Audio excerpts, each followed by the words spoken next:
Magandang araw po sa inyong lahat. Ngayon po ay pag-uusapan natin yung tungkol sa korupsyon. Alam po nyo, ang korupsyon ay hindi kaya lutasin ng kahit sino mang tao.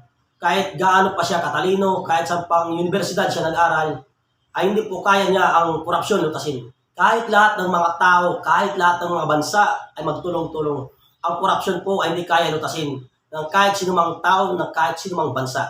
Kahit gaano pa siya ka-improbinsya o makapangyarihan dito sa mundo. Alam po niyo, ang korupsyon ay hindi po yan bago sa atin. Dahil bago pa si Ponso Cristo pumunta dito sa lupa, bago siya dito mangaral sa lupa, bago siya pinanganak ni Santa Maria, ay mayroon na po korupsyon. Nang pumunta siya dito, nung pinanganak siya, mayroong korupsyon. Nung nangangaral si Ponso Cristo, ay mayroon na po korupsyon. Hanggang ngayon, mayroong korupsyon. Hanggang sa panahong darating, ang korupsyon po ay mananatili. Wala pong sinong tao, kahit gaano pa siya makapangyarihan o kayaman, hindi po niya kaya ang korupsyon lutasin. Alam po niyo, ang korupsyon, gaya ng panuloko sa kapwa-tao, pagnanakaw, yung mga ginagawa ng mga estapador, ay makukonsider po yan natin na korupsyon. Sa Biblia, mayroon pong sinasabi tungkol sa korupsyon. Nung panahon ni Ponso Cristo, nung natandaan ninyo yung pelikula na nakapako si Ponso Cristo sa krus. Di ba sa kaliwa at kanan mayroon po siya katabi doon sa krus. Yung po na mga katabi ni Ponso Cristo sa krus na pinako ay mga magnanakaw po yan, mga kurakot yan, mga makasalanan po yan nung panahon ng Imperyong Romano, nung panahon nila Poncio Pilato. Yan po ay mayroon na po yan dyan korupsyon. Kaya po, ipinako yung dalawa na katabi ni Ponso Cristo sa kaliwa at kanan ay dahil po yan sa ginawa nilang pagnanakaw o panluloko o korupsyon. Makonsider na po yan natin na korupsyon yung ginawa. Kaya yung korupsyon po na nangyayari natitingnan natin, nawiwitnessan natin, naranasan natin dito sa Pilipinas at sa ibang bansa o maging sa buong mundo ay hindi na po yan bago sa atin. Tandaan po nyo, wala pong makakalutas sa korupsyon.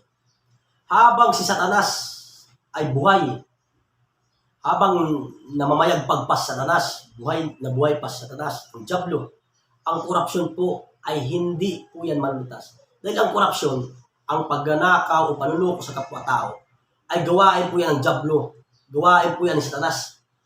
Tandaan po nyo, naalala ninyo yung pelikula na Ten Commandments, si Moises at si Paraon?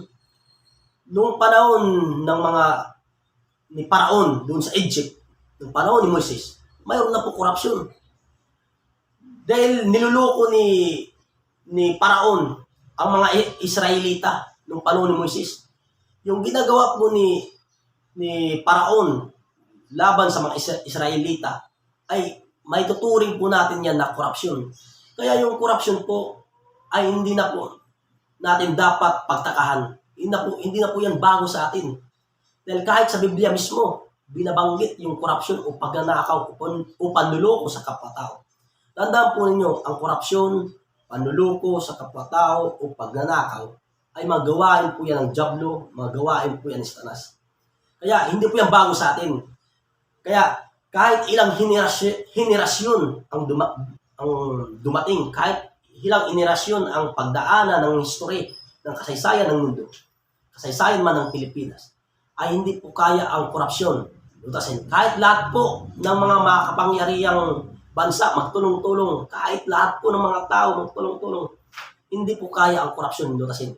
Tandaan po ninyo, habang si Satanas ay nabubuhay, habang si Satanas ay naririto sa ibabaw ng lupa, habang si Satanas ay patuloy na gumagawa ng kasamaan dito sa ibabaw ng lupa, ang korupsyon po ay magpapatuloy. Hindi na po yan dapat natin pagtakan, hindi na yan bago sa atin. Tandaan ninyo, ang korupsyon po, ang kasaysayan ng korupsyon ay mas matanda pa sa kasaysayan ng Pilipinas.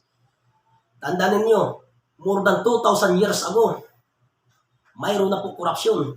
Kaya hindi na po yan bago sa atin. Yung mga narinig natin sa TV, nababasa natin sa dyaryo, naririnig natin sa ating mga kaibigan, naririnig natin o nababasa natin sa mga social media, Hindi na po yan bago. Ang corruption po ay lumang usapin na po yan.